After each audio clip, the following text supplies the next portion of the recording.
I'm going to create a Visual Basic application using Visual Studio Professional 2012.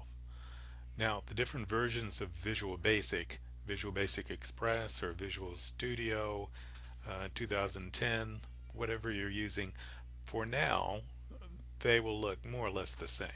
And I'll be doing just the basics. So let's go ahead and start. I'm going to start a new application. So File and New Project.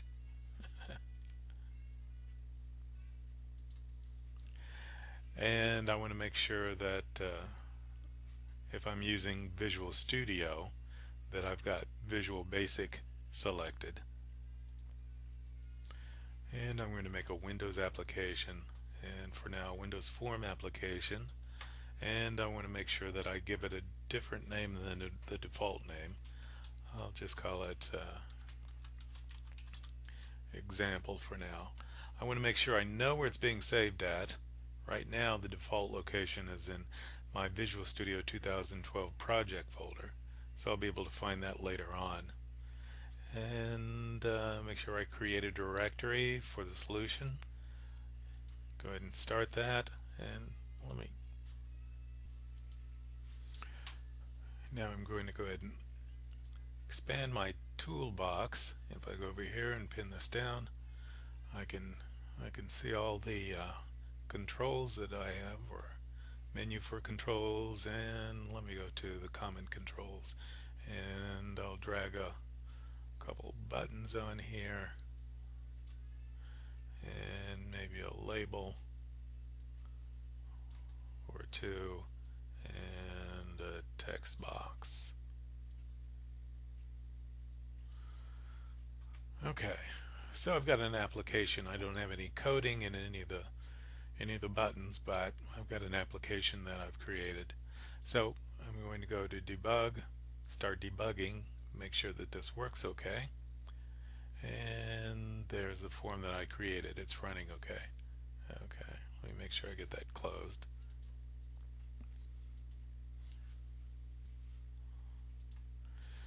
Okay, so now that I've done that, say I'm completed this assignment, so now I want to go ahead and zip this up and submit this assignment. So I'm going to go to File or Start and Documents, and on mine I had it in my Visual Studio 2012 folder under Projects, and I call it Example, and there it is. So if I drill down, I see I've got all of those files. So let me go back up to the root, and I'm using Windows. It'll be different if you're using a Mac or a different OS, but I'm using Windows 7, so it's going to look like this. So I can right click on this, I can send to, and if I can find it, try that again, send to a compressed zip folder.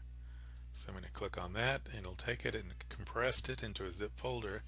I can rename this to something a little more creative, and once I've got that, then I've got my zip folder, and once I've got that, then I can upload that to the assignment uploads. So I went into Visual Studio and created a Visual Basic application. I ran the application, make sure everything worked okay, and then I used Explorer to go find it, zip it up, and then it was able to be uploaded. So let's do this a little bit differently. Let's say that I've downloaded some files from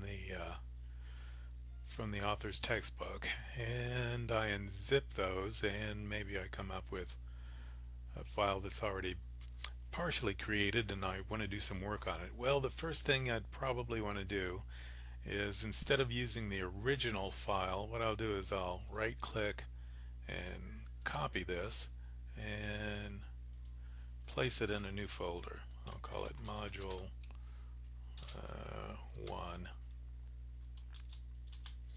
Copy and paste it here, and now I can go ahead and open this up. So I'm going to drill down here and there's a .sln file. There's also a Visual Basic project file that I can use. So either way, double click on this and it will start up whatever version of Visual Basic you have assigned to that.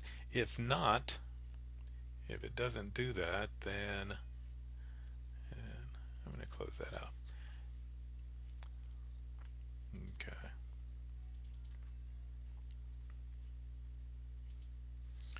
So it brought this up.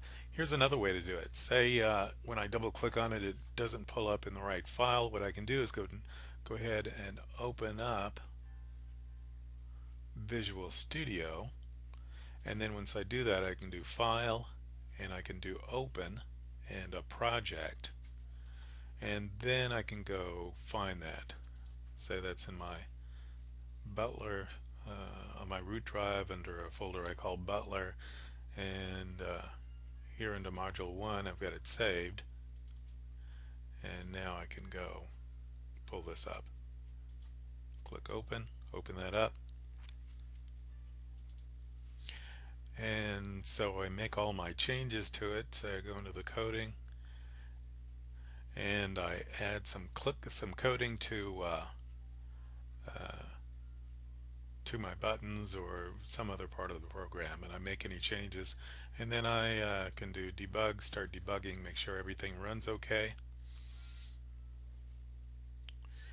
Okay, everything looks like it's running okay. I try it out, and once I'm done, then I know where that folder is located at, so it's pretty easy to go find it. I go back to where I've located that, and it's in module 1. If I drill down, there's a Play It Again solution. Let me drill down in here and show you there's a folder and a .sln file, and what I want to do is I want to zip up everything. In that folder there's a bunch of other files. There's like 20 or 30 files that you'll need to make this program run.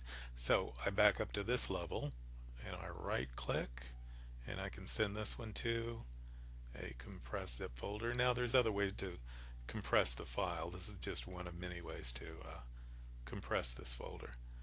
And then again, I'm going to give it a name. Say module 01 and put my name on it. Okay, and there I've got a file zipped and ready to be uploaded. Okay, that's all there is to it.